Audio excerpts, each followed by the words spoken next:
Hoy vamos a hablar de conceptos y arquitecturas de modelos de lenguaje, ¿sí? Un poco el recorrido que vamos a hacer hoy tiene que ver con esto, una introducción al concepto de modelo de lenguaje, algunas nociones básicas de entrenamiento, si bien después le vamos a dedicar bastante, como para que se entienda más o menos el contexto y luego puedan sacar provecho a las diferencias entre las distintas arquitecturas. Vamos a hablar de la evolución de los modelos de lenguaje. Hay una parte que la vamos a pasar bastante rápido. Me sentía culpable si no lo incorporaba. Me siento culpable si lo doy en detalle porque después lo explica Gabriel. Así que lo que hice fue dejar en evidencia que sabemos que las redes, que los modelos de lenguaje vienen de ahí, pero lo vamos a pasar rápido para que después lo puedan ver en recuperación de información. ¿Qué es lo que pasa? ¿Está todo desordenado? No. Lo que sucede es que hoy, ¿sí? Como uno entiende que debe ser la ciencia, empiezan a converger obligatoriamente un montón de áreas y no se puede hablar por un lado de recuperación de información, por el otro de procesamiento del lenguaje natural y por el otro de redes neuronales. No. En lo- Independientemente de que se ponga, genere incomodidad o no, la realidad de hoy es esa, ¿sí? Convergen lingüistas, eh, em, expertos de ciencia de la computación, data science, estadística, muchos fundamentos matemáticos en los mecanismos de atención y no hay vuelta que darle, esto funciona exactamente así. Así que, bueno, esto es un poco el recorrido que vamos a hacer y vamos a terminar con las arquitecturas de modelos de lenguaje. Vamos a ver que hay tres arquitecturas preponderantes, en realidad son dos las preponderantes, que son encoder-decoder y decoder only. Encoder Only la incorporamos porque fue la que da inicio a todo lo que está pasando. Van a ver que hacen diferentes transformaciones y diferentes usos de los mecanismos de atención. Los mecanismos de atención, por eso digo enfoque top-down, los vamos a terminar de explicar en el encuentro que viene, porque hay mucho de matemática y acá hay muchos conceptos asociados. Si hay algo que no se entiende, tenemos tiempo de corregir, pero bueno, arranquemos con este viaje. Básicamente, ¿qué es un modelo de lenguaje? Es un modelo. Los actuales están basados en aprendizaje profundo, es decir, redes neuronales, y son capaces de aprender, ¿sí? Modelos lingüísticos complejos y generar respuestas y contenido coherente y relevante en una amplia variedad de temas. Como hablábamos el último jueves, estamos pasando de modelos de lenguaje de propósito general, en donde son capaces de hablar con relativa profundidad de una amplia variedad de temas, a esquemas en los cuales surgen modelos de lenguaje de propósito específico, es decir, que son específicos en una capacidad limitada de tareas, pero con una profundidad mayor. ¿Sí? Sí, es una tendencia, por lo menos yo vengo viendo desde hace un tiempo. eh, no obstante, la conceptualización por ahí más que genera más consenso tiene que ver con esto. La idea de los modelos de lenguaje es que están conformados por una arquitectura que lo sustenta y grandes cantidades de datos a partir de los cuales, ¿sí? Nosotros representamos el conocimiento que queremos transferir a esos modelos de lenguaje. ¿Sí? Representamos el conocimiento que queremos transferir y de alguna manera también utilizamos esas grandes cantidades de datos textuales para que sean capaces de aprender reglas sintácticas asociadas a la forma en la cual se presenta el texto. ¿Qué quiero decir? ¿Por qué es muy útil eh, o por qué es deseable, ¿sí? En contexto organizacional como el nuestro, con recursos limitados, partir de un modelo de lenguaje preentrenado, aun cuando no tenga un entrenamiento cabal ese modelo de lenguaje en un área de propósito específico en la cual lo queremos cultivar? Es decir, por ejemplo, ¿por qué si tiene algunos conocimientos? Pero si pudiéramos suponer que, por ejemplo, el Lama 3, el modelo de Meta, que es de un modelo de lenguaje abierto, si no sabe nada del municipio de Luján, o por lo menos la información ambiental del municipio de Luján, ¿por qué partiríamos de Meta y no entrenamos un modelo de lenguaje de una? Porque durante el entrenamiento los modelos de lenguaje no solo que aprenden o incorporan conocimiento asociado a la grande cantidad de datos textuales con los cuales son entrenados, sino que aprenden las estructuras y relaciones entre las palabras que hacen a la forma sintáctica en la cual se representa el lenguaje. ¿Sí? Es decir, aprenden a escribir de alguna manera. ¿Sí? Y eso hace que luego tengamos que, cuando vamos a adaptar un modelo de lenguaje o fine-tunear un modelo de lenguaje, ya vamos a ver las diferencias en estos dos enfoques y similitudes, sea deseable ya partir de un modelo de lenguaje que sepa hablar y que solo necesite entender o conocer del nicho para el cual vamos a entrenarlo, ¿sí?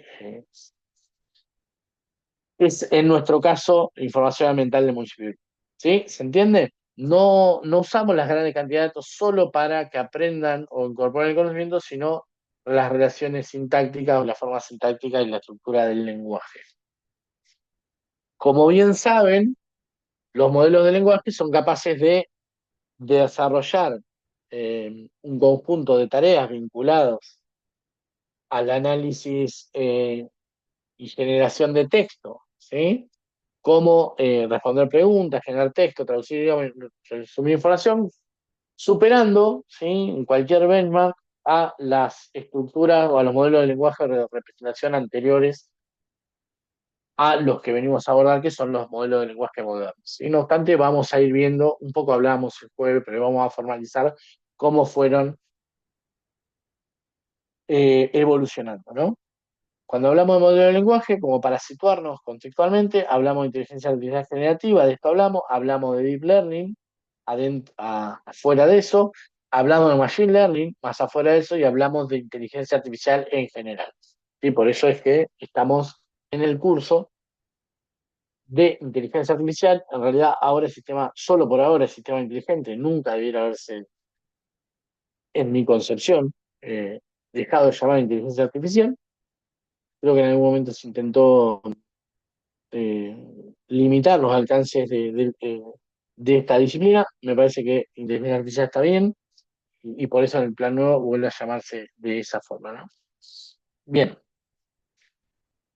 una de las formas en las cuales podemos ver un modelo de lenguaje es como una función que asigna probabilidades a secuencias de palabras. ¿Sí? Vimos que cuando vimos la semana pasada la evolución en la representación o en los modelos de lenguaje, vimos que aquellas formas de aprendizaje y de representación que eran capaces de representar secuencias, es decir, datos ingresados con un cierto orden y representando el orden, eran más eficientes que aquellos, ¿sí? Como el de Peter Salton, que no eran capaces de identificar la forma, ¿sí? O el orden en que tenía cada palabra en esa secuencia. ¿Sí?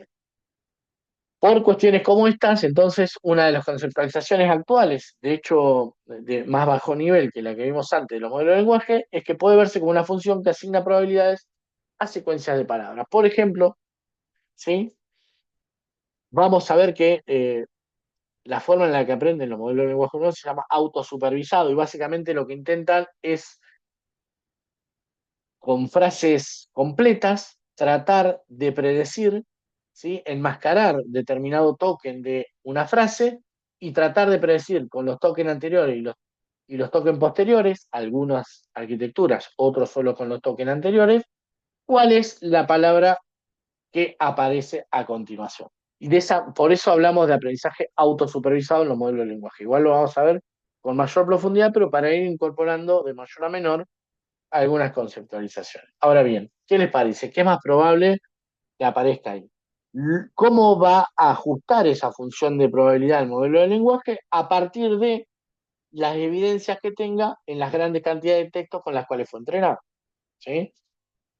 ¿Qué quiero decir? Si con los textos con los cuales fue entrenado el modelo de lenguaje, la mayor probabilidad o la mayor cantidad de ocurrencias se da con con el verbo corre, entonces se va a ponderar con una mayor probabilidad a ese verbo y por lo tanto va a ser la palabra que va a predecir que la ocurrencia el modelo del lenguaje. Acá, como para que no se aburran tanto conmigo, lo que hice, me tomé el trabajo de con Dani completar toda la frase. Se ve que no encontró un perro volador y por eso esta es quizás la imagen menos fotorrealista de todas las que genero. ¿Mm? Les pido que si hay alguna duda, aporte, confusión, crítica, abran el micrófono, me escriban en el chat. Yo voy a tratar en el chat de estar. Wow, somos un montón. Oscar estaría orgulloso. Eh, Voy a tratar de ir siguiéndolos en el chat, pero de última abren el micrófono, estamos en total confianza. Tampoco es que somos tantos, somos 25, pero creo que somos todos adultos y nos vamos a intentar entender. Pero bueno, la idea es ir ajustando funciones de probabilidad con aprendizaje autosupervisado en función de las evidencias con las cuales entreno. Las evidencias son los documentos a partir de los cuales ajusto esas probabilidades o esa función de probabilidad para cada palabra. ¿Mm? En función de las otras palabras. Esa es una de las mejores de las representaciones actuales con respecto a las anteriores. ¿Vamos bien hasta acá? Hay que ver si yo llego a las 9 con vos, Sí. pero ¿se Hasta entiende? acá 10 puntos. Gracias, Franco. Con Franco arreglamos antes que cuando dijera si se entiende, él diga que sí, o sea que ustedes no puedan decirme. Bien, entrenamiento de modelo de lenguaje.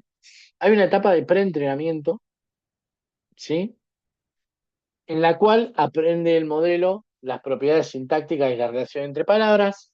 Partimos de un modelo inicial, dice random, quizás no es la palabra que más me gusta, responde a una determinada arquitectura, ¿sí? Con una inicialización de pesos o de probabilidades inicial, quizás por eso lo de random, y esa arquitectura responde, ya lo vamos a ver más adelante en el encuentro de hoy, a algunas de estas tres. Encoder, los primeros modelos de representación, como BERT, lo cual es bastante curioso porque en 2017 Google saca lo que son los Transformers, que hay un encoder y un decoder, y en 2018 presentan BERT, que es una representación bidireccional, pero que solo está basada en encoder, lo cual es bastante curioso. Luego están los basados únicamente en decoder, DeepSeek, GPT, y luego los que tienen en cuenta tanto encoder como decoder. Hablamos de los de Google, Meta y ya vamos a ver alguno más. ¿Sí? Entonces, escogemos una arquitectura, realizamos el preentrenamiento con esa arquitectura, más un conjunto de datos enorme. ¿Sí? Parte del secreto, obviamente, de la performance del modelo está en la arquitectura, pero también una parte muy grande de la performance de los modelos está en la capacidad de tener grandes cantidades de datos para el entrenamiento. Es decir, eh, la alianza estratégica de Microsoft con OpenAI, la compra de GitHub, la capacidad de GPT para generar código, es decir, son todas cosas, todos hilos que si uno en ese momento quizás a priori no sabía cómo era la película, parecían cuestiones aisladas. Hoy en retrospectiva uno entiende que hay una relación entre cada una de esas cuestiones. Entonces, cuanto más datos, mejor. Tenemos un modelo preentrenado que reconoce patrones y estima probabilidades de ocurrencia de palabras, ¿sí? Luego de eso, hay una etapa de fine-tuning eh, para un conjunto de actividades específicas. Hay un paper al cual vamos a hacer especial referencia porque es un hito fundamental en la era, como se llama ahora, de los modelos de lenguaje, que es el de Brown, ¿sí? De OpenAI, que dice Language Model, are few learners, are few short learners, de 2020, que inaugura de alguna manera para mí y para muchos la era de los modelos de lenguaje, en donde se ajustan los pesos de modelos en función de diferentes enfoques de entrenamiento. Hay un conjunto de datasets que se utilizan para el ajuste, etiquetados para el ajuste en determinadas tareas específicas.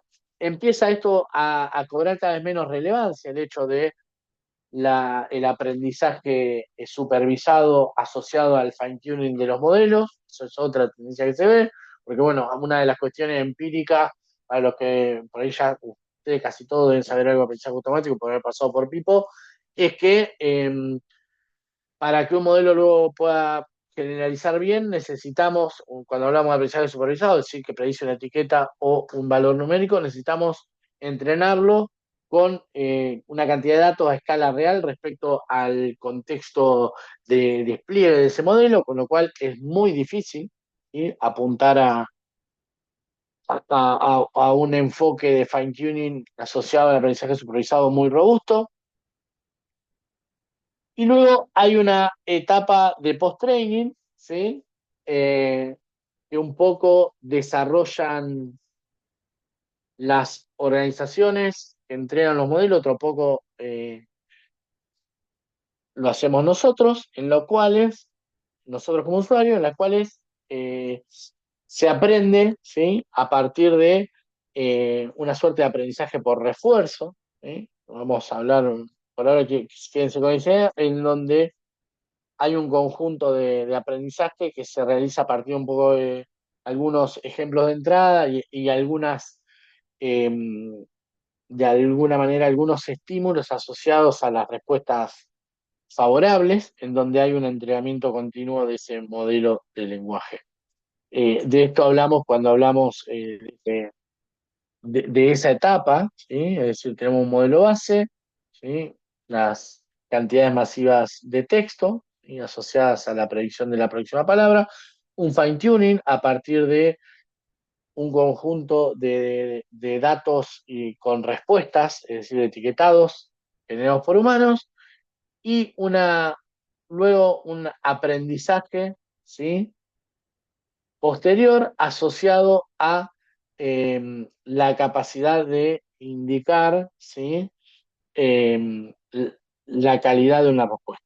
Y eso es un poco a grandes rasgos. Vamos a tener tres clases de entrenamiento de modelos, pero quiero que tengan, seguramente lo tienen, informalmente, nadie no sabe nada de modelo de lenguaje, mucho menos ustedes que son profesionales de ciencia de la computación, pero como para no arrancar de cero, establecer alguna capacidad o conceptualización general como soga mínima para avanzar en los conceptos por ahí más profundos. ¿Mm?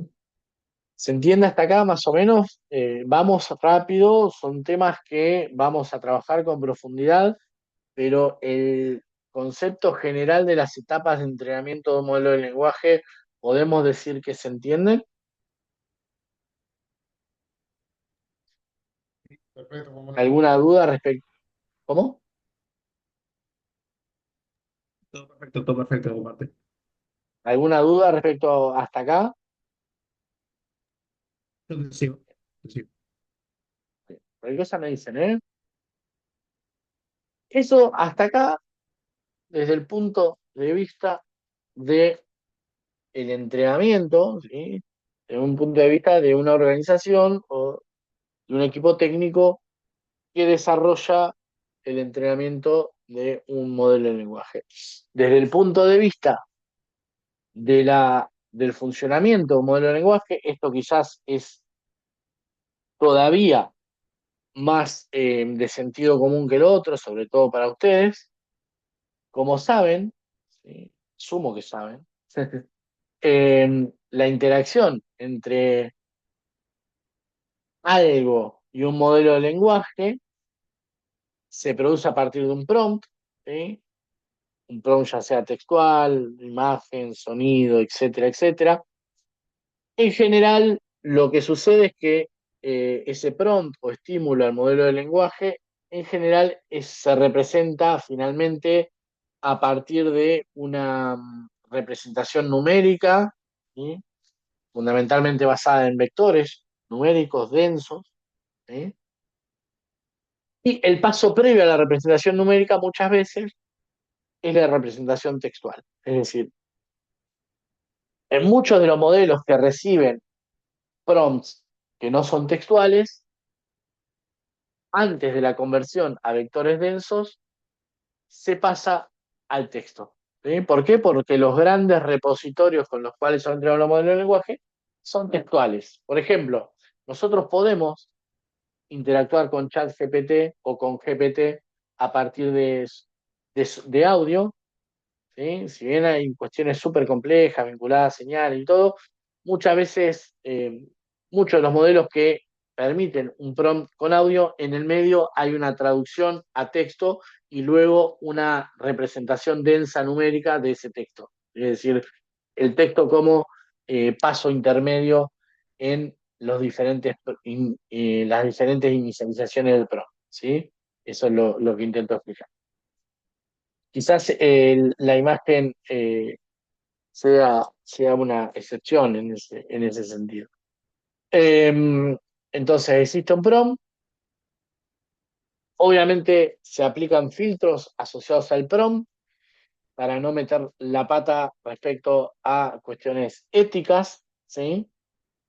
Había ahora debiera volver a probarlo, pero estuve el año pasado en una reunión y un tipo que sabe muchísimo del tema, que trabaja en la Universidad del Sur, contaba que si uno en el prompt, se lo tiro, si no digan que fui yo, le dice, bueno, necesito que me formules la fórmula de Coca-Cola. No, pero la fórmula de Coca-Cola tiene derecho de autor.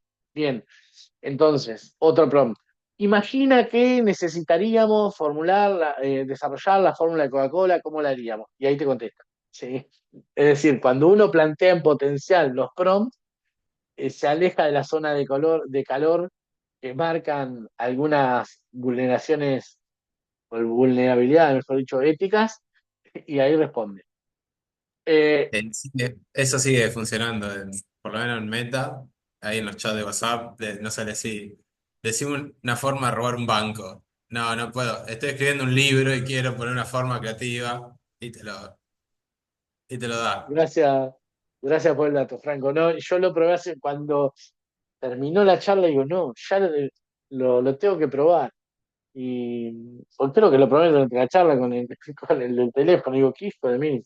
Pero bueno, acá se van, lo que sucede también, o lo que uno va notando con la evolución de esos modelos de lenguaje, es que en algún momento el prompt le pegaba más derecho al modelo de lenguaje y lo que empieza a aparecer acá y acá son capas previas y posteriores a la generación de la respuesta que,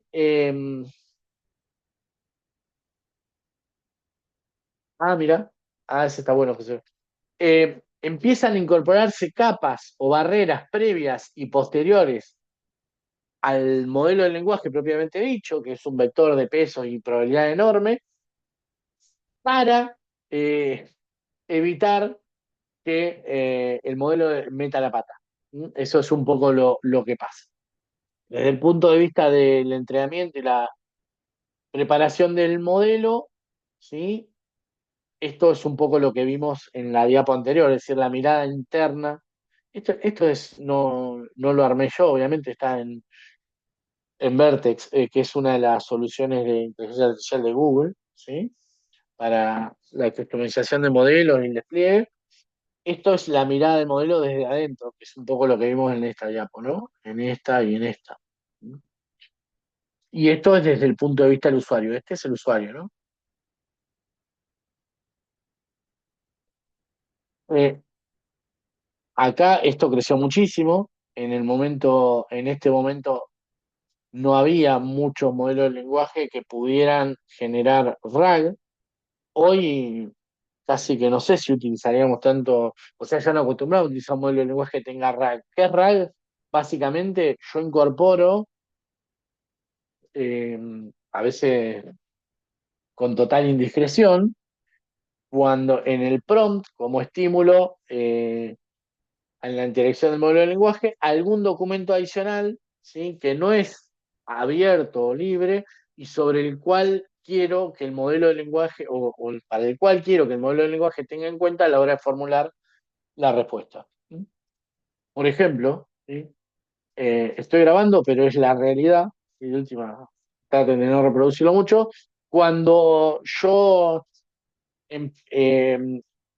verifico determinado libro, ¿sí? Hoy ya no, al principio uno lo leía, después aplicamos la lectura de izquierda a derecha, de arriba a abajo, es decir, ir viendo, uno se va poniendo más viejo, conoce más de determinados temas y va hojeando esos libros. Y hoy tenemos la estrategia adicional de subir el libro y poder hacer algunas preguntas. ¿Vieron? No sé si vieron chat PDF y esas cuestiones, esas soluciones están buenísimas. Por lo menos yo lo uso mucho, ¿sí? No, hay gente, es como que en la academia todavía hay cierto pudor en relación a decir, no, yo uso un modelo de lenguaje para generar determinado contenido o para determinada actividad.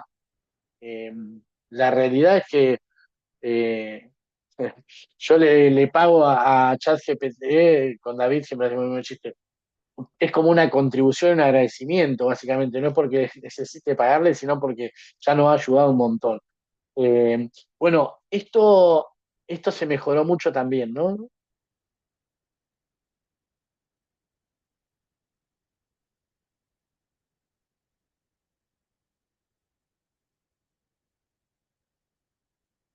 No, Nehuen, porque en realidad vamos a hablar de eso.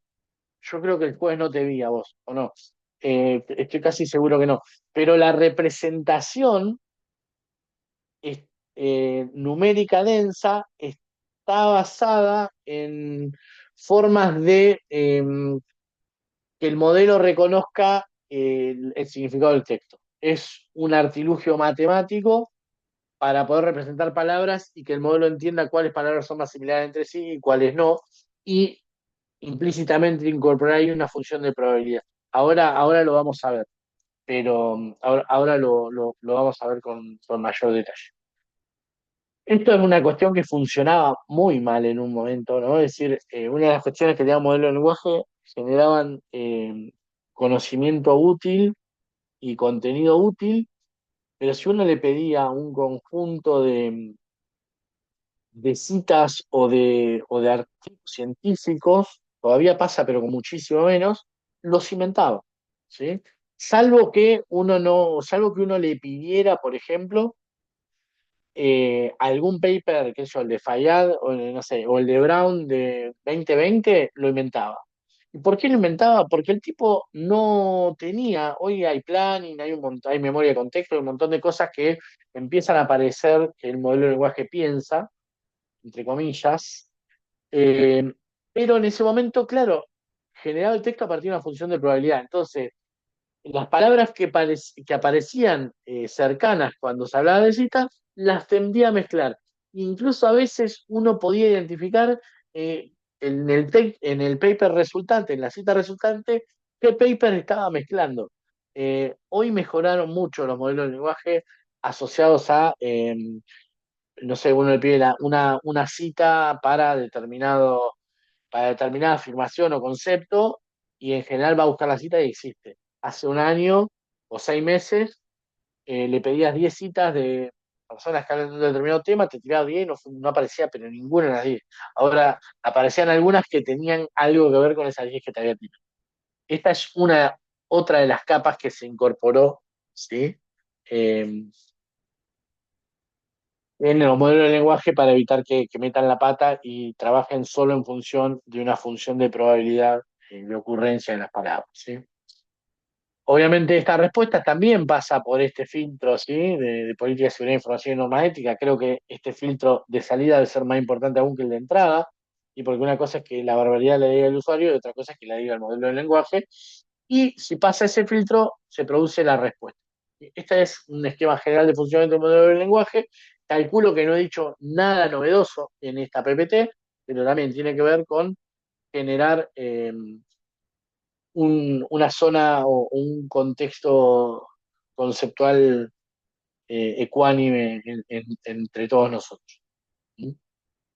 Que en virtud de la velocidad y mi poca rigurosidad, probablemente no sea el más acabado de los contextos.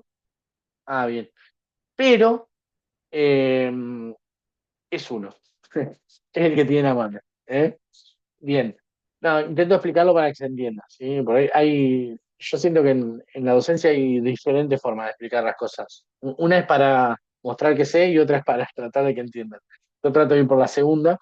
Eh, Ahora bien, vimos una evolución en términos de los modelos de lenguaje. Ahora vamos a ver una evolución, porque vamos a trabajar fuertemente con la representación del lenguaje.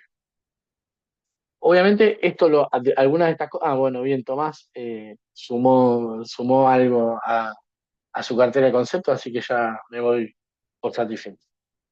Eh, Vamos a trabajar con las diferentes formas de representación del lenguaje, de la más básica a la más a las del horizonte del conocimiento. A estas las vamos a pasar muy rápido, ¿sí? Porque estas dos, Gabriel las explica re bien, esta también. Eh, Esta no sé si la aborda, pero quizás Pipo, pero voy a contar un poquito, ¿sí? Y nos vamos a parar acá, ¿sí? Y acá en las arquitecturas. Bueno, esta es la evolución, ¿sí? Modelo vectorial, hablamos de esto, ¿sí?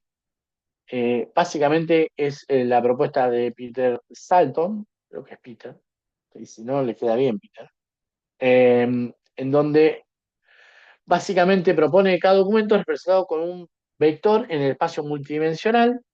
Pero esta imagen no es que es muy fea, sino que es un homenaje a Salton porque es la imagen del paper en la cual presenta la forma de representación. Entonces me parece que no es la más linda, pero es súper clara.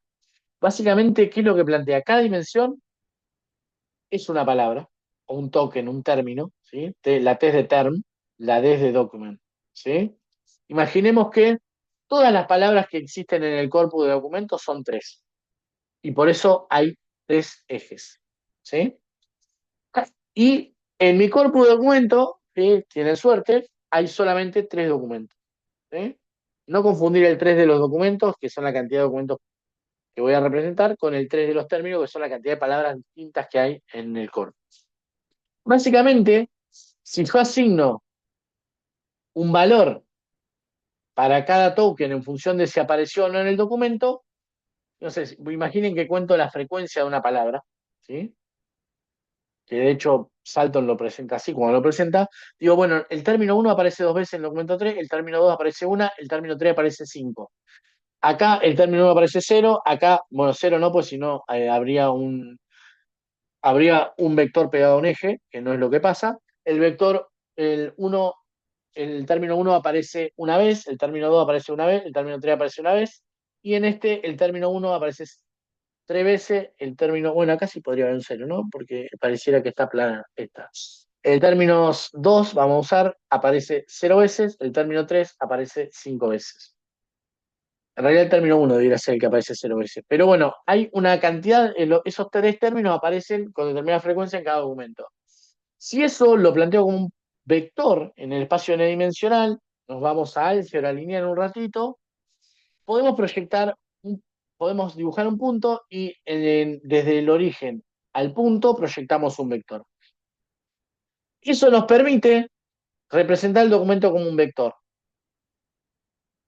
Luego, si yo represento todos los documentos como vectores, lo que puedo medir, entre otras cosas, es la similitud de coseno, que es el ángulo que forman estos dos vectores, y cuanto más chico sea ese ángulo, quiere decir que más parecidos son esos documentos.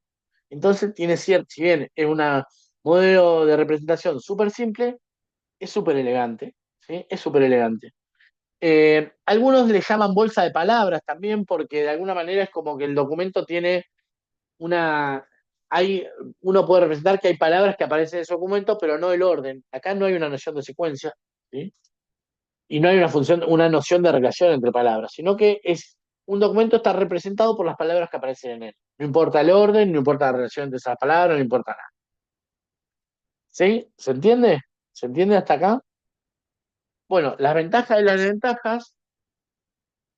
Y a su vez, esa representación gráfica puede, lo estoy explicando rápido a propósito, pero calculo que se va a entender la noción, proyectar o puede traducirse en una matriz de representación del corpus, en donde cada fila es un documento, es decir, si hay 10 documentos va a haber 10 filas, y cada columna es un token o un término que aparece en ese corpus. Es decir, hacemos, filtramos todos los términos que aparecen en todos los documentos y nos quedamos y proyectamos, hacemos una columna por cada uno de los términos. Si aparece un término, aparece en 2 documentos o en 10 documentos, igual va a ser una única columna. Es decir, va a ser una columna por cada término que aparece. ¿Sí? No importa si aparece 10 veces o 100 o una. Va a tener igual una columna.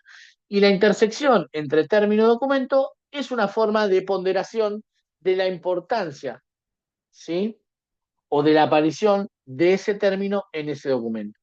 De esta manera, la matriz es una matriz que se denomina RALA, porque para un documento, piensen que un corpus, cualquier unque, tiene 30.000, 40.000 términos, ¿sí?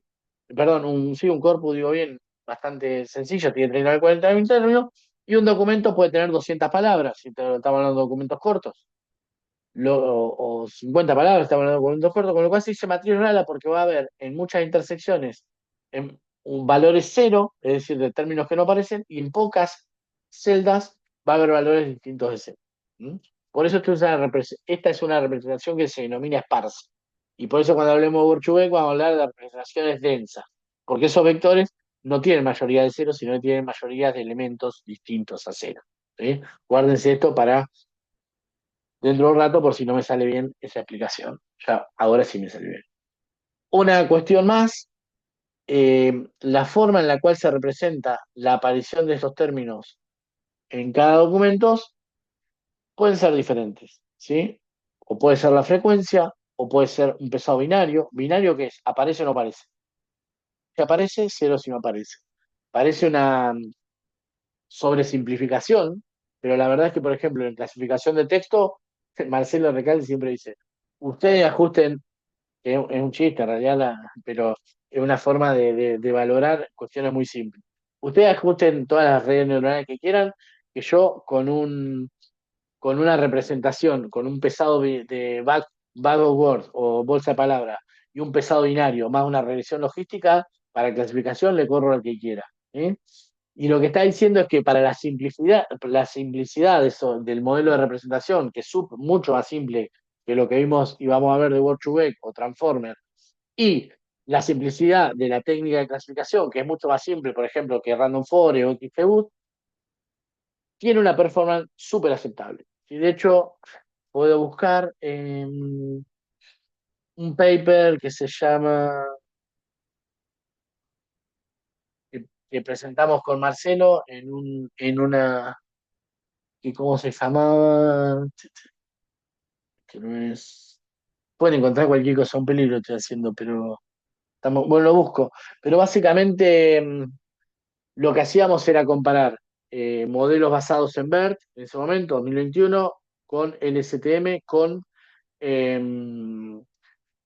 máquina vector soporte y una representación de bolsa de palabras, y encontrábamos que entre el modelo más tradicional y el modelo más avanzado de representación y clasificación había, que no es poco, pero tampoco es mucho, el máquina vector soporte con un pesado binario ajustaba un 0, tiene una accuracy del 85%, y BERT para clasificación con una función de activación potente y Beto, que creo Tommy la mencionó el año pasado, la semana pasada, ajustaba un 0,895, es decir, está bien, de cada 100 clasifica mejor 5 5 documentos más que la tradicional. Ahora, ni hablar la inversión que hay para ajustar un modelo y la inversión que hay para ajustar y representar el otro modelo. ¿Mm? Entonces,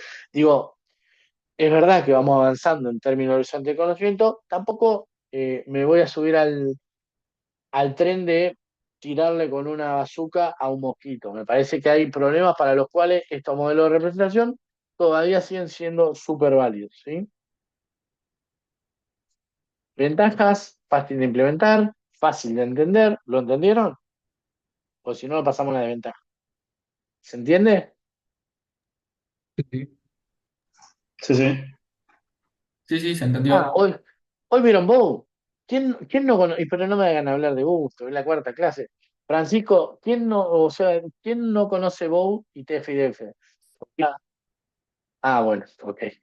Bueno, simple, escalable, ¿sí? Con una matriz representamos todo y es eficiente porque todavía funciona bien. Bien, Juan, quede tranquilo, lo vamos a pasar. Que me perdonen todos. Bien, Tolosa es mucho más puntilloso y académico que yo. Es muy lindo en la clase de Gabriel. Muy, muy entretenida. Pero bueno, sepan que el foco y el scope de nuestra clase va por otro lado, ¿sí? Bueno, desventajas un montón. Ignora el contexto, no aplica, no hay relación entre términos, no asume o no tiene en cuenta el orden de las palabras. Plantea una alta dimensionalidad porque tenemos una columna por término. Después de eso, lo que termina pasando se poda en la realidad. La teoría de la práctica es otra, decía un profe mío de estadística. Eh, y a veces las palabras frecuentes no son las palabras importantes y a los que vienen de RI, que ya van a meter 5 horas de Zoom, no los envidio, eh, saben que esto de palabra frecuente versus importante es un pie para TF y DF, ¿sí? Que aparece, existía TF y DF, existía el modelo vectorial, pero yo el primer paper relevante que aplica para clasificación de modelo vectorial y TF-DF que yo encontré, por eso este timeline, igual que el de la semana pasada, es totalmente arbitrario, es de las cosas más arbitrarias que he hecho en mi vida, pero podría estar situado, ¿sí? Después seguramente que el modelo vectorial de Salton, cuando aplicamos al modelo vectorial TF y DF. Básicamente la lógica atrás de TF y DF es una lógica muy sencilla, que tiene que ver con que, por ejemplo, la palabra, en qué porcentaje de los documentos de un corpus le parece que aparece la palabra la? ¿En qué porcentaje?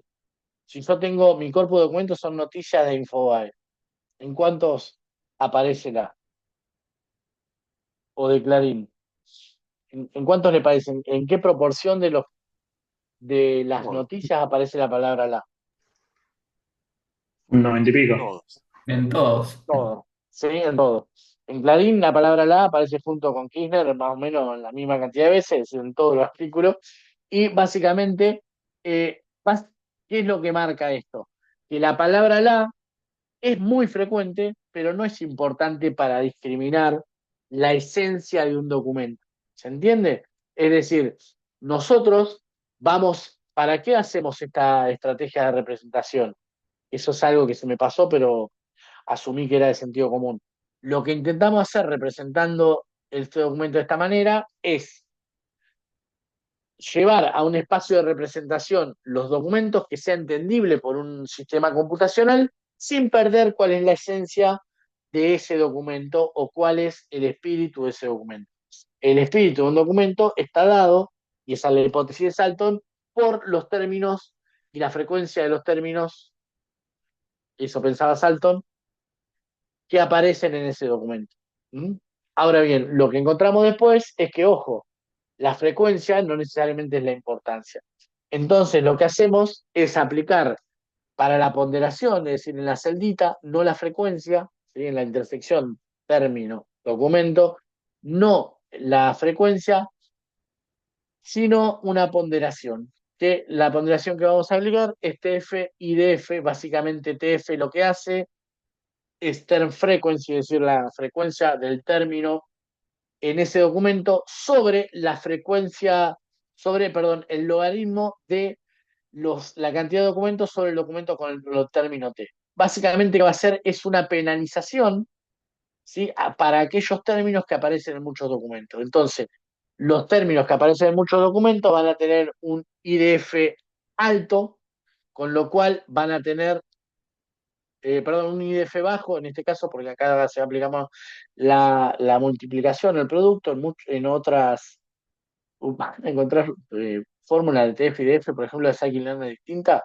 un montón. Pero bueno, en este caso, TF y DF se hace pequeño para aquellos términos que aparecen en muchos documentos, lo cual hace que la frecuencia del término sea menos importante. Es decir, penaliza las palabras que aparecen en muchos documentos porque no discriminan bien, ¿sí?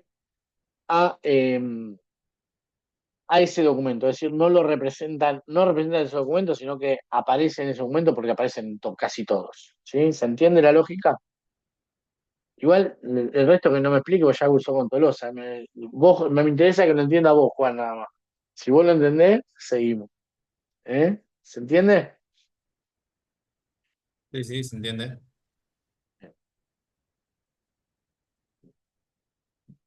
Bueno, acá les dejo, si alguien quiere eh, trabajar un poquito más con esta cuestión, somos dos, bien, Lore. Perfecto. Acá tomamos un ejemplo y calculé ad hoc a mano, no fue para este curso, fue para un curso anterior que les comparto si quieren la presentación. El año pasado me invitaron a dar un curso de aprendizaje automático para datos textuales en el Congreso Argentino de Estadística y parte de estas diapositivas tienen esto, además tienen algunas notebooks con datos y todas esas cuestiones para el que le interesa profundizar o tomar algo para usarlo en otro lugar, adelante. A su vez, usted me roba a mí, yo le he robado a otro seguramente. Bien, ventajas de TF-IDF, obviamente es más complejo, ¿sí? que el modelo vectorial a secas. ¿Mm? Esta ponderación TF-IDF elimina, ¿sí? como discriminante palabras comunes, ¿sí? o por lo menos les da un peso más bajo, las penaliza. ¿Mm? Reduce el ruido porque filtra de alguna manera con esa ponderación lo que se denomina stop words. Las stop words o palabras de palo son aquellas palabras que aparecen en todos lados. ¿Sí? Y de alguna manera mejora la capacidad de los modelos. Eso es relativo. En algunos, combinados con algunas técnicas de aprendizaje automático, funciona mejor, como les contaba antes, el pesado binario. ¿Sí? Seguro que mejora con respecto a la frecuencia, en eso sí coincido. Bueno, aunque mejora la bolsa de palabras, no captura el contexto ni las relaciones semánticas entre palabras. La dimensionalidad tiene no similar, no, es igual a la bolsa de palabras, porque cada palabra que aparezca va a tener una columna.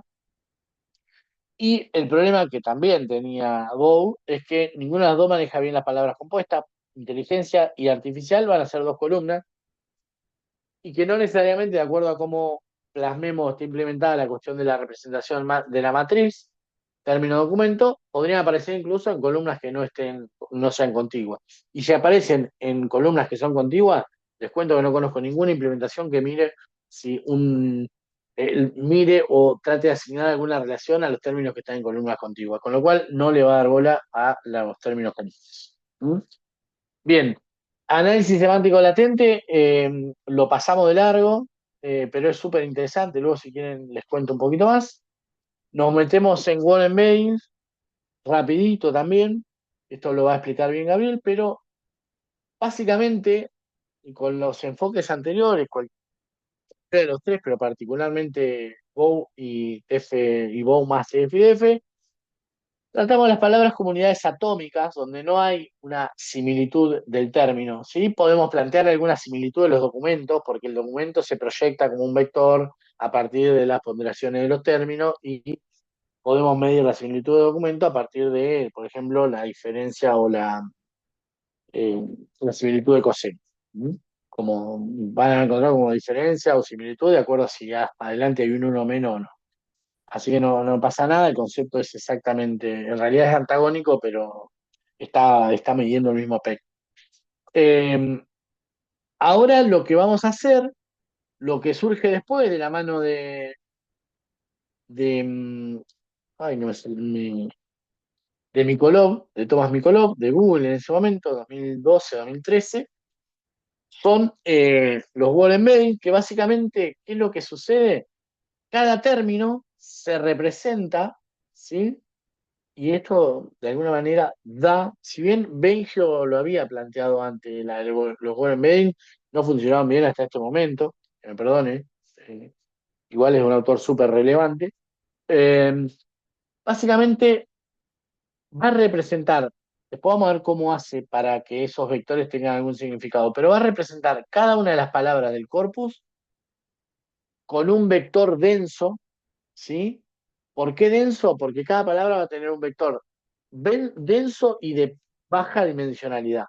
Lo de baja dimensionalidad es relativo, ¿sí? Porque si tenemos por cada palabra un vector de 500 posiciones, quizás sea seguramente más costoso desde el punto de vista computacional que tener un corpus único con 30.000 columnas, en donde la forma de entrenamiento o de representación es súper sencilla. Pero bueno, baja dimensional porque cada palabra se representa con un vector, una representación densa de baja dimensionalidad. Por excelencia estamos hablando de 500, en torno a las 500 celdas, un vector que representa una palabra, en donde el valor de las celdas, ¿sí? De ese documento, el valor que tiene para cada una de las celdas una palabra, captura el significado semántico de esa palabra en un espacio vectorial. ¿Mm? ¿Cuál es la idea? Que si yo puedo representar dos palabras, ¿sí? Esto un poco eh, para Nehuen, en todo caso lo volvemos a charlar de esto de si se entiende. Si uno puede representar dos palabras que se parecen a partir de vectores numéricos que tienen valores similares, entonces de alguna manera puedo captar la similitud entre esos conceptos. ¿Sí? ¿Se entiende? Entonces, de alguna manera, por ejemplo, banco y silla van a tener vectores numéricos parecidos. ¿Por qué? Ahora vamos a ver por qué, cómo se entrena eso para que puedan tener vectores numéricos parecidos. Pero el concepto, no me voy a meter tanto en cómo se entrena, se lo prometí a Gabriel, pero el concepto asociado a eso tiene que ver, a los UMB tiene que ver con eso, representar cada palabra con un vector de números y aquellas palabras que son parecidas entre sí van a tener un vector similar. Y después la mirada es parecida a lo que pasaba con el modelo vectorial de Peter Salto, en donde las palabras podemos medir la similitud a partir del vector que proyectan. Y de esta manera, hombre y rey, ¿sí? Son similares y mujer y reina tienen cierta similitud también. ¿Sí? Hay millones, no. Hay un conjunto bastante importante de técnicas de word embedding o de embedding de palabras, pero la más conocida, que no es la primera, es Word2Vec, porque era muy fácil o no era tan costosa de identificar, de entrenar, como si pasaba con las representaciones de embedding anteriores, ¿sí?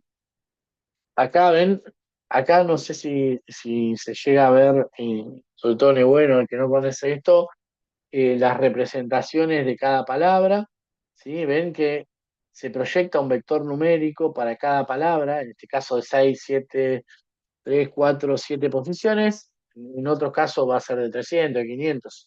Hay modelos preentrenados con diferente dimensionalidad, en donde las palabras más parecidas entre sí van a tener valores similares, ¿sí?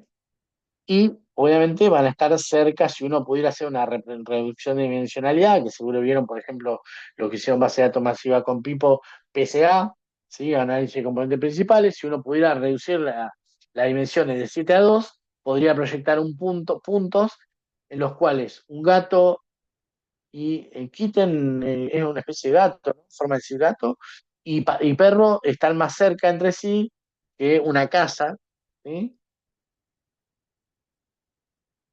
Ah, gatito, ahí está, bien, bueno, bien. Al nene mío le digo gatito, así que bueno, es de chiquito. Em, Así que esa es un poco la idea. Acá hay una noción que no quisiera que se lleven.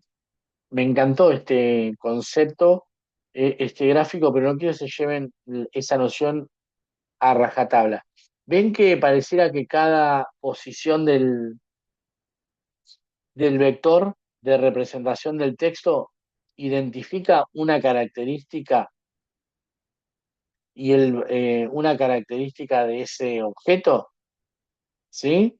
Ven que es como que la celda 2 midiera el nivel de felinidad del objeto este, con lo cual gato tiene un valor alto, kitten tiene un valor alto, perro tiene un valor más bajo y house tiene un valor todavía más bajo. ¿Sí? Eso es así, ¿sí? Se puede ver a partir de mapas de calor y todo, pero no es tan expresivo como eso. ¿Sí? No se queden con eso. No es que yo voy a poder identificar la característica del objeto que a cada celda del vector. ¿Sí? Eso en la realidad no es así. ¿Sí? ¿Se entiende eso? ¿Se entiende más o menos cómo es Word Embedding?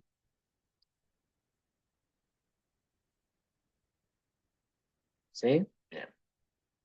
No me digan que sí como a los locos, miren que tengo otras formas de explicar. ¿Sí? Bien, cuando hablamos de bajar, y esta también es una cuestión que es relativa, a mí me gusta relativizar algunas cosas que se plantean como verdades absolutas. Cuando hablamos de baja dimensionalidad, es la baja dimensionalidad del vector que representa cada palabra, ¿sí? Que es relativamente pequeño. Pero cuando uno empieza a sumar los vectores que representan cada palabra y cada palabra de todo el corpus de documento, se genera un espacio de representación o una estructura de representación mucho más compleja que en las representaciones anteriores, que había una única matriz de muchas columnas. ¿Sí? Digo, en defensa de Salton, esa cuestión de que dice, no, pero estas representaciones, yo si hubiera sido el creador de Gutenberg también diría que son representaciones de baja dimensionalidad, está perfecto y tiene un sentido, pero digo, tampoco es que eso lo hace súper liviano. De hecho, las redes neuronales basadas en secuencias como el STM más Word2Vec mejoran los modelos anteriores, pero en determinados contextos, pero introducen bastante complejidad para entrenar un clasificador, ¿sí? No es trivial hacer eso. Yo me ha tocado y no es trivial. Y en algunos contextos ni siquiera mejora lo anterior, ¿sí? Igual la noción de la representación densa asociando cada término a un vector marcó un antes y después en términos de la representación de texto y hoy es una de las cuestiones más importantes en términos de las arquitecturas de redes neuronales para el procesamiento de texto. Digo, fue súper importante lo que hizo Mikolov y su equipo, porque no siempre se queda con el primer autor, son un montón. Pero tiene sus limitaciones. A ver, ahora las vamos a ver en contraste con Transform. ¿Cómo hacemos? Ahora bien, otra cuestión, ¿cómo hacemos para llegar a,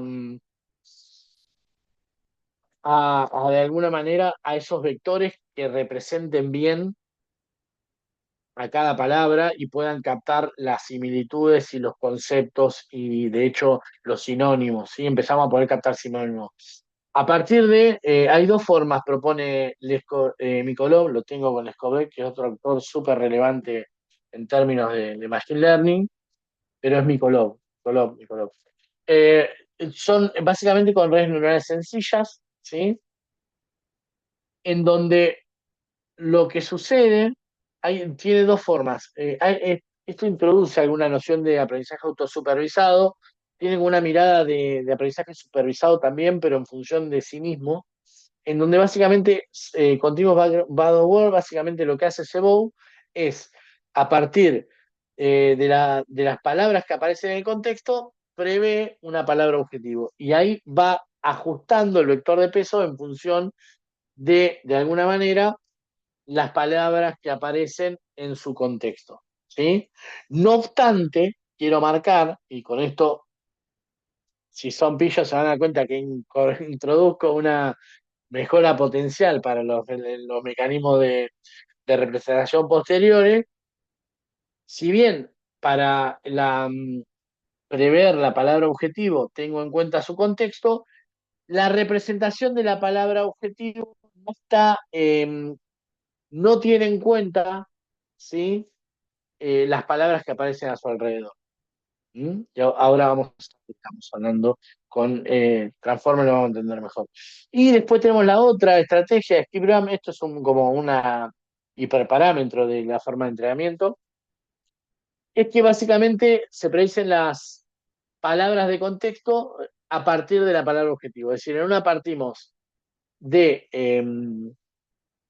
el contexto para llegar a la palabra y en otro partimos de la palabra para llegar al contexto. ¿Sí? Eso funciona bastante bien, sobre todo para palabras raras. ¿Sí? Pero esto hoy no es tan importante, lo tenía que mencionar, pues si no me iba a sentir mal, pero lo van a ver con más profundidad más adelante. ¿Mm? Lo interesante acá es que nos vamos a detener en los modelos de lenguaje actuales, todo eso lo van a ver con Gabriel. Lo importante es empezar a ver cómo los modelos de representación anteriores marcaban presencia o ausencia de palabras, los word embedding plantean representaciones densas de cada palabra para captar similitudes entre términos, y más acá aparecen los transformers, ¿sí? O los mecanismos de atención también. Los mecanismos de atención son los que aparecen en 2017. Quiero dejar constancia de esto. Acá está. Está. Bien, me quedo tranquilo. Que de alguna manera mejoran lo anterior, ¿sí? Está basado en manejar secuencias de datos, ¿sí? Está pensado especialmente para el procesamiento del lenguaje natural y va a revolucionar estos transformers, ¿sí? Revolucionan la forma en que los modelos entienden el lenguaje natural. ¿Saben por qué me quedé pensando? Pues si yo tuviera que, esto lo di en el Congreso Argentino de Estadística, si yo tuviera que hacer esto de vuelta, acá pondría 2017 y pondría el paper de Baswani, porque BERT es van a ver que hace uso de una de las arquitecturas. Es más, lo voy a cambiar. Corto la grabación. Nada. Pero el disclaimer sí quiero que quede grabado. Eh, Quizás hoy lo representaría de otra forma ese item. Bien. Eh, y básicamente comprende un encoder en decoder, ¿sí? Vamos a ver que la entrada se encodea, ¿sí? Y se genera una representación contextualizada de cada palabra. Vamos a ver qué es esta representación contextualizada y lo vamos a trabajar fuertemente en la primera parte del encuentro que viene. Y luego, una vez que representamos y que encodeamos esto de una manera que el transformer lo puede procesar, hasta acá parecido o el concepto es parecido a, a los embedding que conocíamos, es decir, se codifica una función numérica la secuencia de palabras, pero teniendo en cuenta las relaciones entre las palabras, ahora vamos a ver cómo, y hay un factor de atención acá, que de hecho el que da origen al paper que digo ahora que pondría como hito, que encima el nombre del paper es hermoso, porque se llama Attention is all you need, ¿sí? Eh, que hace que se preste especial atención en algunos pasajes de la secuencia de palabras, ¿sí? Esto es un poco lo que digo. Hay un encoder, hay un decoder, pero la novedad es el mecanismo de atención, que básicamente asigna pesos diferentes a palabras de entrada, permitiendo mover ese enfoque en partes más relevantes en función de la tarea actual. Esta cuestión del mecanismo de atención lo vamos a trabajar fuerte la semana que viene. Fuerte en el marco de un curso que en 12 clases intenta modelar agentes, modelos de lenguaje, lo intenta implementar y un montón de cosas más. Es decir, es un tercio de una materia de inteligencia artificial. pero bueno, vamos a intentar llevarlo adelante con responsabilidad. ¿Qué es lo que hacen los transformers? Considera el contexto completo de la secuencia de texto. ¿Sí? Básicamente, los embeddings, ¿sí? Son dinámicos. ¿Qué quiero decir? Vamos a tener embeddings que van a variar, ¿sí? Para un mismo término en función de la posición que aparece la palabra en la secuencia, a diferencia de Word2Vec, ¿sí? ¿Qué es lo que pasa? Word2Vec no es capaz de detectar cuestiones súper importantes en la riqueza y la ambigüedad del lenguaje humano, como es la polisemia. ¿Qué es la polisemia? Son múltiples significados para un mismo término. Dijimos, ¿sí? Y quedó grabado, que vamos a tener un vector denso y de baja dimensionalidad para cada término que forma parte del corpus. ¿Qué pasa si yo estoy modelando tweets en el que digo, hoy tengo que, hay un tweet que dice, hoy tengo que ir al banco, y hay otro tweet que dice, yo banco a Messi? ¿Sí? ¿Cuántos vectores con cuántos vectores vamos a representar ese término en términos de word embeddings o de word2vec? Exactamente, Tomás. Pero Tomás ya lo sabía. Entonces está buenísimo la respuesta, pero ¿el resto entendieron por qué dice lo que dice Tomás? Que está perfecto. Y a quien agradezco el feedback a esta hora de la noche para saber si están del otro lado. Igual menos mal que no jugó Argentina. Pero ¿se entiende por qué decimos que va a haber una sola... Tal cual, bueno, tal cual. Qué grande. Bueno, ahí está el banco de Nehuen, es distinto al banco a Maradona, ¿sí? Está buenísimo lo que dice Nehuen. Fíjense, yo banco a Maradona y si voy al banco para sacar plata, dijo Maradona, hablan en la misma secuencia de palabras de dos significados distintos de la misma palabra. Y una de las formas con las cuales yo me puedo dar cuenta cuál es la acepción del término es con la posición, ¿sí? Que tiene en la secuencia de palabras cada término. Y otra de las formas con las cuales me puedo dar cuenta, exactamente, Renzo, me ganaste. Y otra de las formas con las cuales me puedo dar cuenta el, el significado de la palabra es con las palabras que lo rodean. Como bien dijo y anticipó y spoileó Renzo. Todo eso capta los mecanismos de atención. Que no incorpora una cuestión semántica. Fíjense, todavía hay representaciones numéricas asociadas a los términos, no hay un proceso cognitivo, pero yo a esta altura no sé cómo mi proceso cognitivo de mi cerebro hace para captar las relaciones y el significado de las palabras. Quizás de trasfondo, nuestra caja negra tenga formas ya poniendo un poco filosófico, permítamelo, 9:32 de la noche, formas de representar el conocimiento parecida y no nos damos cuenta, ¿sí? Yo me acuerdo que hace 4 o 5 años decía, y a la gente le gustaba cuando decía, me daba cuenta, que no íbamos a poder, y estaba diciendo una burudez y ahora me doy cuenta, eh, dejo de esconderlo, lo voy a decir para que ustedes no lo repitan, no íbamos a estar igual no era el único, o sea, no íbamos a estar en condiciones de eh, modelar el comportamiento humano en una computadora porque no entendíamos de manera acabada cómo funcionaba los procesos cognitivos del ser humano. Que de hecho es así. Hoy vemos que hay áreas del cerebro que se activan ante determinadas tareas, pero todavía no se termina de entender bien esa cuestión. No soy neurocientífico ni nada menos, ni mucho menos, pero eso es bastante evidente que es así, ¿sí? Si no, habría determinadas enfermedades que podrían tener alguna solución.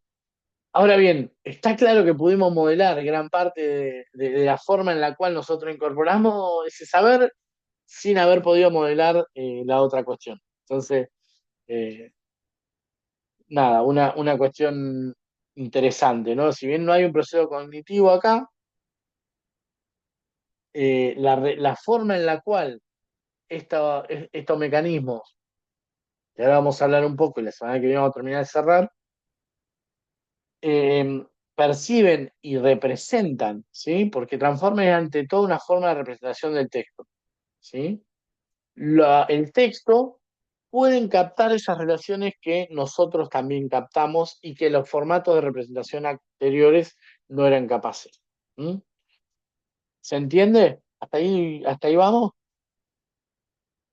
Porque ya nos metimos en una zona media complicada.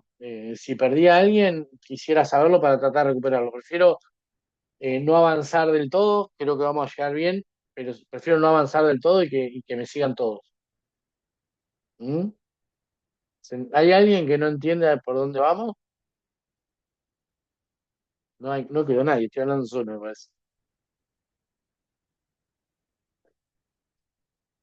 Nadie me contesta. ¿No se entiende nada? ¿Sí? Bueno, hay dos que por lo menos están del otro lado.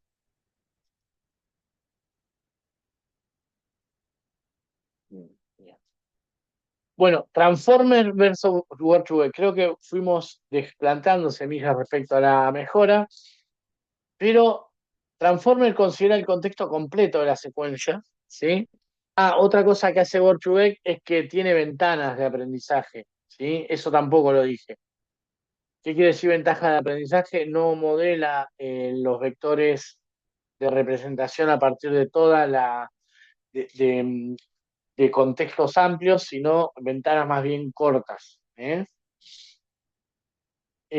Y aparte generan, como decía, esto lo dije antes, ¿no? Generan embeddings dinámicos que varían según el contexto y la posición de las palabras. ¿Sí? A diferencia de Bochuek, que tiene una única representación para un término. ¿Mm? Y además lo que tiene de súper interesante, ¿sí? Es que las implementaciones soportan, por suerte, grandes o son paralelizables. ¿Eh? Y ahí no me voy a meter más porque está Nehuen que sabe más que yo de eso. Pues sé que trabaja con David. Pero bueno, Word2Vec es ideal para representar palabras individuales, ¿sí? Igual, igual algo, tampoco es que no entiendo nada, pero bueno, ustedes trabajan de eso. Word2Vec mejora las representaciones de palabras individuales, ¿sí? Pero tiene limitaciones en la captura de contexto. Transformers, ¿sí? Que vamos a hablar un poquito ahora de encoder, y vamos a cerrar la semana que viene, como dije, aprovecha el contexto completo de la secuencia, ¿sí? Y tiene un aprendizaje que se denomina dinámico o adaptativo. ¿Sí? Y genera una representación más compleja del lenguaje natural y que performa mejor. ¿Sí? Ahora bien, llegamos a la era de los modelos de lenguaje. ¿Sí? Y acá sumamos no les compartí, ¿no? Los libros, creo que no sé, creo que me olvidé. Espera que se me fue. Porque hay un libro que no tiene desperdicio, sea obvio lo de Jurassic y todo eso sí, pero hay uno de un saco que no tiene muchas citas, me lo pasó Marcelo Recalde y me dijo es bueno y tenía razón, es bueno.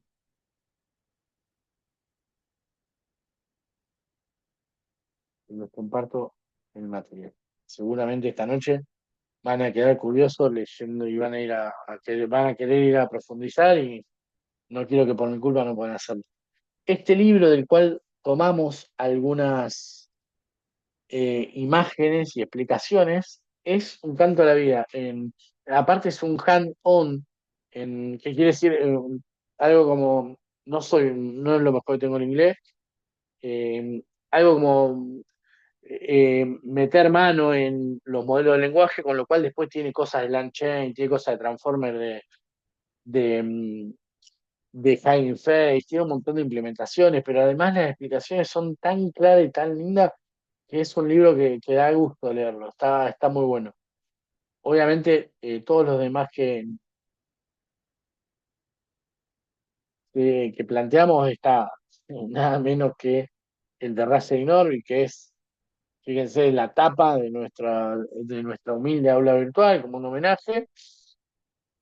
Está Jurafsky, que lo sacamos del sombrero, ¿sí? Esos son, pero y este van a ser los tres principales libros a los cuales yo a esos no le discuto nada. Los otros son en implementación y podemos algunas cosas tomarlas y otras las vamos a criticar, pero esos tres para mí son muy buenos. ¿Mm? Para mí son muy buenos. Pero bueno, no sé cómo llegué acá. El tema es que la era de los modelos de lenguaje se inaugura con este paper que justamente yo digo de Brown porque es el nombre que me acuerdo, pero fíjense la cantidad de autores de ese artículo. Me reía porque, por ejemplo, en los congresos nacionales donde te dice como máximo 5 autores no hubieran podido publicar y pavada de publicación hicieron.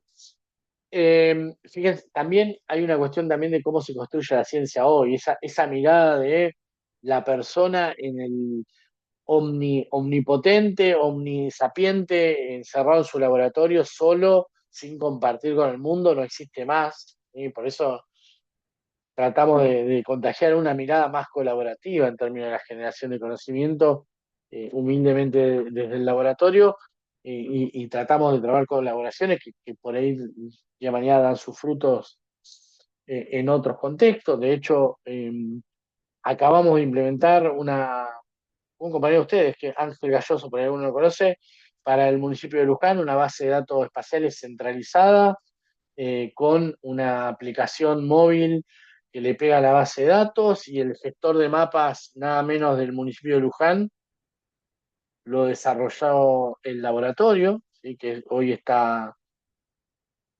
activo ya en el municipio de Luján. Desarrollamos una aplicación de obtención del IPC en tiempo real para la provincia de Buenos Aires con gente de San Luis. Estamos trabajando en un sistema multiagente, o por lo menos el modelado de un sistema multiagente con gente de San Luis, del sur. Es decir, la idea para mí, y más en países por ahí con recursos limitados, debiera ser con con un desarrollo colaborativo. Pero bueno, y esto me parece que dice mucho de eso, ¿eh? Si bien habla de una billetera grande, habla de que no hay un tipo escribiendo o encontrando un hallazgo como podía ser con Newton, Einstein y todo eso. Hoy no pasa. Les conté, bueno, el medio de Einstein no estaba solo. Pero bueno, volviendo a esto, la era de los modelos de lenguaje se inaugura con este paper de 2020 que dice Language Model are Fusion Learners, ¿sí? Que tiene que ver con la forma en la cual se hace el post-training o el post-learning, como pueden encontrar de dos formas, en donde hay modelos con cientos de miles o billones de parámetros. Hablamos de GPT-3, 175 billones de parámetros. Cuando hablamos de parámetros, ustedes que ya saben que es una red neuronal, imagínense entradas de la red neuronal más neuronas. eh, a grandes rasgos podemos pensar en los parámetros como eso, ¿m? Que son capaces de generar, comprender, ¿no? Y transformar texto, que utilizan aprendizaje autosupervisado, dijimos que es, ¿no? Es decir, predecir una palabra en función de su contexto. Por eso ahí es donde está metido Transformer, con entrenamiento con grandes volúmenes de datos. ¿Eh? Igual el tema de grandes volúmenes de datos es algo inherente a las redes neuronales también, y obviamente en general al aprendizaje automático, es decir, cuanto más datos tenemos para entrenar, que son más representativos del problema que queremos modelar, mejor. Y que generan aplicaciones de asistente conversacional, generación de código, búsqueda de semántica, que ya no les quiero explicar porque ustedes seguramente, y espero que lo usen día a día, no para escribir la tesis, pero incluso lo acepto para el, el modelado del contexto y de alguna manera el marco conceptual, ¿sí? Tranquilamente. Pero bueno, esa es mi mirada. Seguramente a alguien, a alguien puede doler eso y está bien. Fíjense lo que pasa el último año. Dijimos, la era del modelo de lenguaje se inaugura en 2020-2021 con este paper, solo en 2023, entre 2023 y 2024. Este es uno de los esquemas que le robamos a Altman. Pasa todo esto. Aparecen todos estos modelos de lenguaje, cantidades de billones de parámetros, modelos de lenguaje cerrados o propietarios, por eso no tenemos a ciencia cierta, bien nos plantean los billones de parámetros, no lo podemos ver, ¿sí? O trabajamos a partir de APIs, Cloud de AWS, GPT, Gemini de Google, Grok de nuestro amigo Elon Musk, etcétera.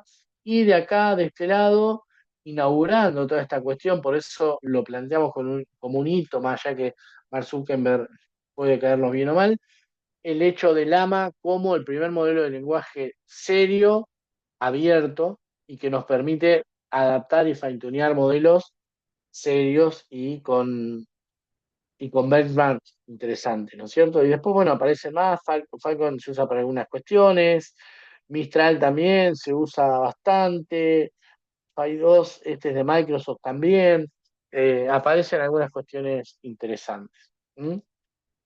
Bueno, paso a paso, ¿cómo aprende a grandes rasgos o cómo las etapas del procesamiento de un modelo de lenguaje? Primero, tokenización, se divide el texto en tokens manejables, parecido a lo que pasaba inicialmente. Segundo, encoding, se convierten los tokens en ID numérico, es decir, se va a desentender del texto eh, la etapa de representación y aprendizaje. Se generan los embeddings asociados a los ID, es decir, podría imaginar que cada palabra, una secuencia de una palabra se transforma en una secuencia de IDs, y esos ID traen aparejados, ¿sí? Diferentes representaciones, vectores densos de representación. ¿Por qué le parece que definen ID numéricos en los términos? Y no lo hacen y no lo hacen sobre el término, porque yo podría decir, bueno, ¿sí? Utilizo cada término como clave y a cada término le asigno, si pensamos en términos de programación convencional, y a cada término, a ese texto, como si fuera un diccionario de Python, le asigno, ¿por qué crucé los brazos? Un vector numérico que representa a ese texto. Pero ¿por qué tengo que cambiar, transformarlo a ID? Si me siguieron, alguien se va a dar cuenta.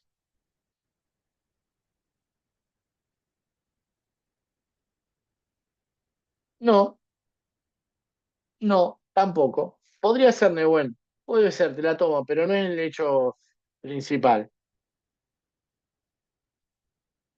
Una más que se equivoque y digo la respuesta.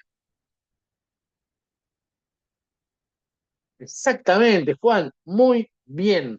Tiene que ver con que dijimos que las representaciones densas basadas en transformer capturan la polisemia, es decir, si un término contiene acepciones distintas en función de las palabras que lo rodean, entonces yo lo puedo identificar, o sea, debieran tener vectores de representación diferentes. ¿Y cómo hago para que a una misma palabra asignarle dos vectores? El base de datos nos agarra silencio, nos mata todo, ¿sí? Un ID con dos, ¿sí? Ah, bueno, también está en eso igual, pero bueno, de eso también me defiendo un poco más. Eh, Tiene que ver con la identificación unívoca, es decir, un término tiene más de un vector denso porque de acuerdo a donde aparezca, es el significado que cumple o el rol que cumple. Entonces lo vamos a tener que transformar en ID. Excelente, Juan, ¿viste? No tuviste con Tolosa y mirá, metiste un pleno. ¿Eh? Bien, bien. Entonces, eh, esto va a pasar, ¿sí? En las tres arquitecturas de modelo de lenguaje modernos. Estos tres va a ser así. Y luego hay un procesamiento en Transformer que se aplica en mecanismos de atención, vamos a ver cómo, y se genera una salida, se convierte en los ID resultantes de nuevo texto, ¿sí? Hay una transformación inversa, y eso un poco es lo que vamos a explorar para terminar el encuentro de hoy. Uy, no le puse transiciones. Eh,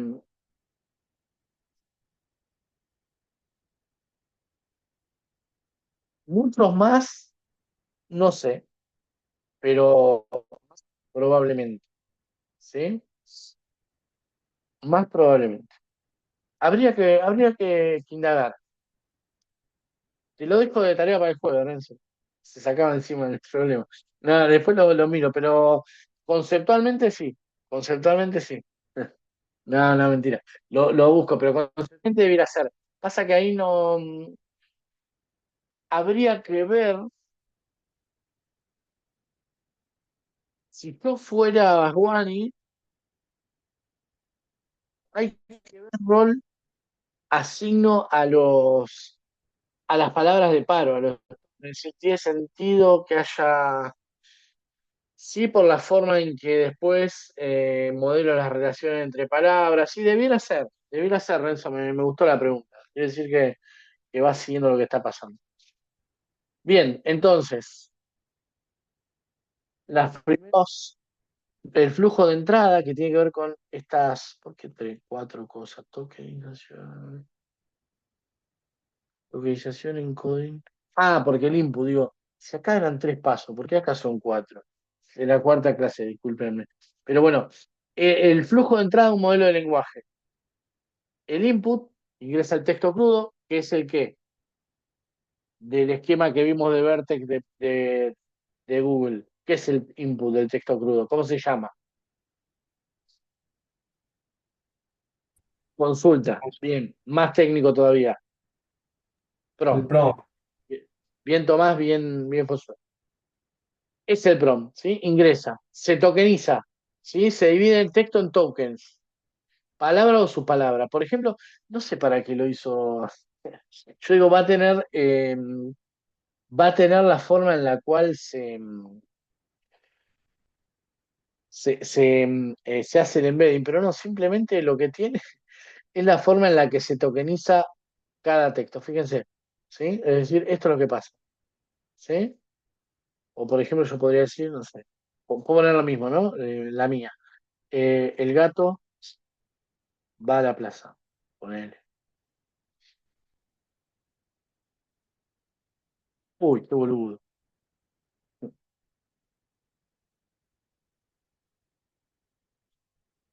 El gato va a la plaza.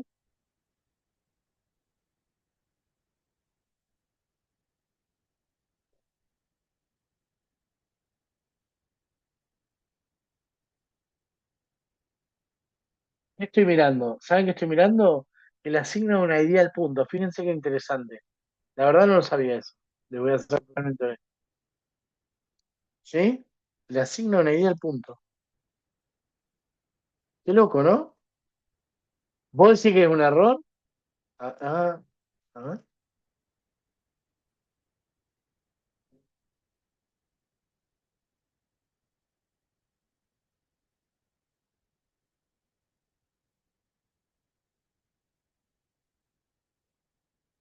Bien, claro, sí, sí, tal cual. Está súper interesante. ¿Eh? Yo aprendí algo hoy. No sé ustedes, yo aprendí algo. Bien, volvemos. Em, bueno, tokeniza los puntos, tengan en cuenta, eso lo venía diciendo. Y luego asociado a la ID, a ver, otra cosa vamos a chusmear.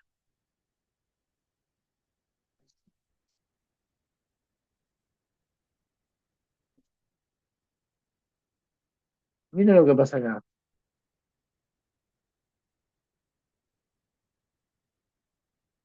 Acá no está funcionando, miren la cuestión semántica del CC.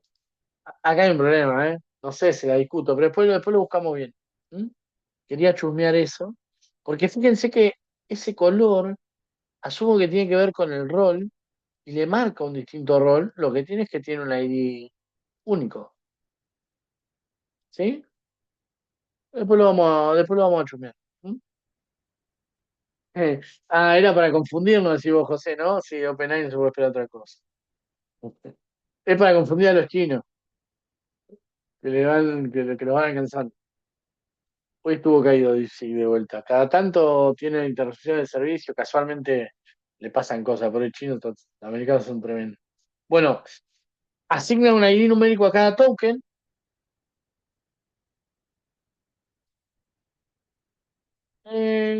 No sería lógico al resto, pero bueno, o sea, si vamos a hipotetizar 10 menos 10, te van con la intervención por lo menos.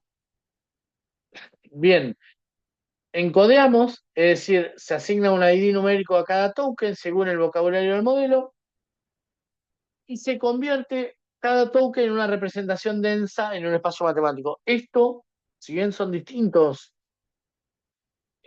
formas de embedding, que el clásico word-to-vec, podemos seguir imaginando esta lógica de una palabra asociada a un vector numérico que se entrena distinto, pero tiene la misma lógica. ¿Mm? ¿Se entiende? Esto es una explicación de lo que pasa acá. ¿Hasta ahí se entiende el flujo? Vamos a explicar, a ver cuánto nos queda, estamos medio fugados, pero de última arrancamos, no, estamos re bien. De última arrancamos de acá la clase que viene. ¿Cómo procesan los modelos de lenguaje la representación del texto? Tenemos tres formas. Encoder only, que es el primero que aparece, ver, ¿sí? Encoder only, ¿sí? Procesa la entrada completa antes de generar una representación. Encoder only no genera, por eso no tiene, porque justamente no tiene decoder. Básicamente es lo que sucede ahí, que se aplica el transformer para la representación del texto, de manera de captar la polisemia, estos ID diferenciados de acuerdo al rol de la palabra, ¿sí? Eso es así, es conceptualmente así. No me lo, no, me- no, no, no se queden con la duda en función de eso, porque eso conceptualmente es así. ¿Sí? Me animaría a jugar la casa. Eh, pero no se queden con la duda respecto a OpenAI, que además no nos libera el código. Pero bueno, eh, los vectores no generan, ¿sí? Salidas, no generan contenido. Básicamente lo que hace es procesar la entrada y generar una representación densa basada en mecanismos de atención. ¿Sí? Por eso BERT se utiliza para clasificar texto, para recuperación de información y para cualquier otra tarea que tenga que ver con la inferencia, reconocimiento y modelización del texto, pero no con la generación de contenido. ¿Eh? Hasta ahí vamos con modelos discriminativos. A lo sumo lo que podemos hacer, que hay una, que hay en BERT, tenemos el método que lo implementa, es en Transform y en Simple Transformer también, yo le paso una frase con una palabra enmascarada y puedo ver qué palabra podría inferir el encoder en función de la función de probabilidad, en función del conjunto de entrenamiento con el que fue entrenado. ¿Sí? Pero no genera contenido. Luego tenemos encoder decoders, ¿sí? Que básicamente toman una entrada, procesan con un decoder y luego generan la salida con un decoder. Y luego básicamente lo que tenemos es una codificación, pero se genera una salida, palabra por palabra, un modelo autorregresivo. ¿Qué es lo que quiero que se queden por hoy hasta que veamos los mecanismos de atención? Que acá básicamente hay un procesamiento completo y luego una decodificación, y acá hay una decodificación a medida que vamos leyendo. ¿Sí? Eso es un poco lo que sucede ahí, y lo que cambia entre cada una de las arquitecturas, como les decía, vamos a retomar eh, mecanismos de atención, que ahí es donde está el quid del asunto, es el procesamiento del transformer y la generación de la salida. Como les decía, en la generación en Codron y en BERT no hay generación de texto, simplemente lo que hay es una representación numérica densa asociada a esta mirada de el encoder. BERT es bidirectional encoder, representa, creo que es representational text o algo así. Básicamente es representación bidireccional de texto, ¿sí? Eh, Básicamente lo que sirve para representar token teniendo en cuenta estas mejoras asociadas a encontrar o entender el rol de la palabra en una frase por tener en cuenta el contexto y un contexto más complejo, ¿sí? Y la posición de la palabra. ¿Mm? Eso es lo que quiero que se queden por hoy. Luego, el encoder-decoder, ¿sí? Básicamente, lo que hace es capturar el significado y el decoder genera una salida, ¿sí? Se utiliza mucho para la traducción. Y luego está el decoder only, que básicamente usa autoatención. Básicamente, sí, que parece más simple además, ¿sí? Es bastante loco esto. Pero ¿qué va a hacer? Para representar o entender la palabra, va a analizar el contexto, pero hacia atrás. No como el BERT, sino el contexto hacia atrás, es decir, lo que pasa hasta ahí. ¿Sí? Y genera el texto de una manera autorregresiva, es decir, de una palabra a la vez en función de una función de distribución, ¿sí? O de probabilidad en función de lo que aprendió, ¿sí? Esto lo vamos a retomar el día jueves. No me quiero detener más porque estamos a 21:58, pero la gran diferencia, y después lo vamos a entender mejor, reside en cómo se utilizan las diferentes arquitecturas y cómo utilizan las diferentes arquitecturas en los modelos de atención, que no hay uno, sino que hay varios. Está self-attention, auto-attention y cross-attention, ¿sí? Que son las tres estrategias de aplicación del mecanismo de atención. Cross-attention no está mencionado acá, pero lo vamos a ver el día jueves. ¿Alguna cuestión para terminar? También se la robamos a Alma, ¿sí? Fíjense como para ver qué es lo que está pasando hoy. Los primeros, como le decía, modelos de representación no están basados en Transformers. Luego surge BERT 2018, basados en encoders only, y Distribert y Roberta para algunas modelados de secuencia para tareas específicas. Luego aparecen los decoder only, ¿sí? Que son los que tienen mayor capacidad de generalización, asociados a GPT-1 en este caso. No es un paper tan recordado porque pasó sin pena ni gloria en términos de los benchmark, pero plantea las cuestiones estructurales que luego van a usufructuar los modelos siguientes a partir de incrementar exponencialmente la cantidad de hiperparámetros, la cantidad de parámetros del modelo.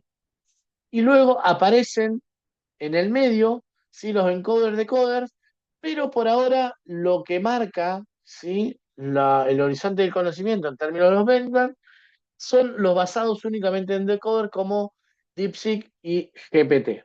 ¿Mm?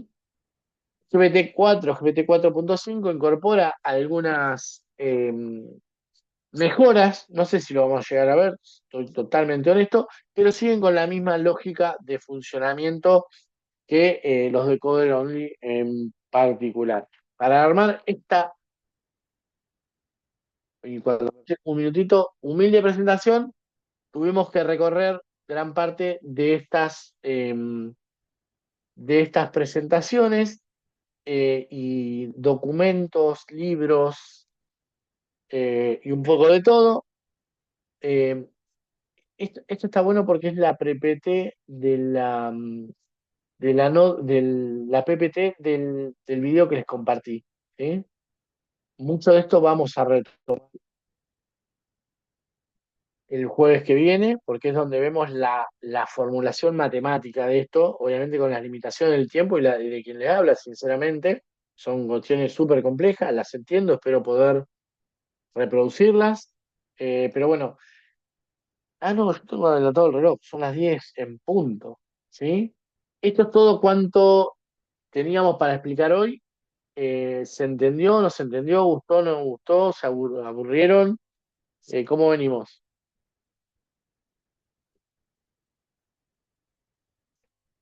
Bueno, Bien, los di- estuvo bueno. estuvo bueno, bueno. Un 7 Franco, bueno, un 6, un 10 puso Juan. Mirá, metió un pleno y aparte me puso un 10. Vos me dijiste estuvo bueno, así nomás. Te estoy peleando. Eh, ¿Se entendió entonces? Bueno, me alegro. Entonces, nos vemos. Cierro la grabación, trato de subirla si no me hacen acordar. Algunos de ustedes tienen mi teléfono. Somos colegas, ustedes son profesionales, son casi graduados, si no fuera porque les da pereza la tesis, ya estarían de este lado. Así que me pueden escribir tranquilamente, en la medida de mis posibilidades, pues les contesto. Pero bueno, nos vemos el jueves que viene y ahí le metemos ficha a mecanismo de atención. eh, Terminamos de cerrar la idea de arquitecturas, ¿sí? Y después vamos a pasar rápidamente por algunas de las limitaciones y el costo computacional de los modelos de lenguaje actuales, que es lo que de alguna manera nos frena un poco para seguir avanzando en la generación de conocimiento. Hoy le hablaba de el primer paper, Argentina, y Gabriel estuvo en la comisión. Hace un tiempo se propuso comprar una compu del top 500, es decir, una supercomputadora que está que esté entre las 500 mejores del mundo. Lo compró el Estado Nacional, se terminó de ajustar el año pasado, se instaló en el servicio meteorológico y se lanzó una convocatoria para el uso de esa supercomputadora, que en homenaje a Clementina, que fue la primera supercomputadora de la década del 60 en Argentina, se llama Clementina 21. En el marco de esa convocatoria para poder utilizar este hardware, perdón, que nos permita entrenar modelos de lenguaje potentes con una buena cantidad de hiperparámetros, es que presentamos el primer paper y nos presentamos a la convocatoria con Misiones y con San Luis, que San Luis tiene un recorrido enorme en todo lo que tiene que ver con esto. Y la UNLU tiene el orgullo de decir que la dirección está a cargo de nuestra universidad. Así que, si Dios quiere, se van a producir algunas oportunidades para poder entrenar este tipo de modelos eh, asociado a hardware de última generación. Así que al que le interese eso para mirar para adelante, sé que algunos están en el taller de tesina, cuenten también no solo conmigo, sino con la gente del laboratorio, después recorran, van a ver que hay algunos nombres que entienden mucho, incluso mucho más que yo, de toda esta cuestión, pero bueno, que nos apasiona y que de alguna manera nos entretiene. No, ahora sí, no les robo más tiempo, vayan a comer, disfrutar de sus familias y nos vemos el jueves que viene. ¿Mm? Nos vemos. Nos vemos el jueves. Noches. Bueno, muchas gracias. Nos vemos el jueves.